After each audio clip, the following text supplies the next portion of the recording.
Monk Nash, Vale of Glamorgan, report by Karl-James Langford of Archaeology Cymru.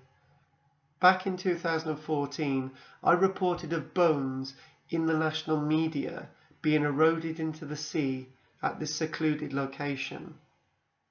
These bones, according to the Glamorgan-Gwent Archaeological Trust, were to be exhumed under a Home Office licence that month. The Archaeological Trust had been paid to remove the bones from taxpayers' money.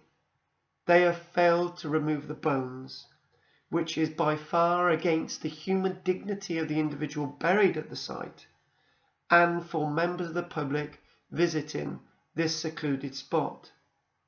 The bones, reported in March, are still exposed, badly damaged, we're told, by children throwing stones up at them in this locality.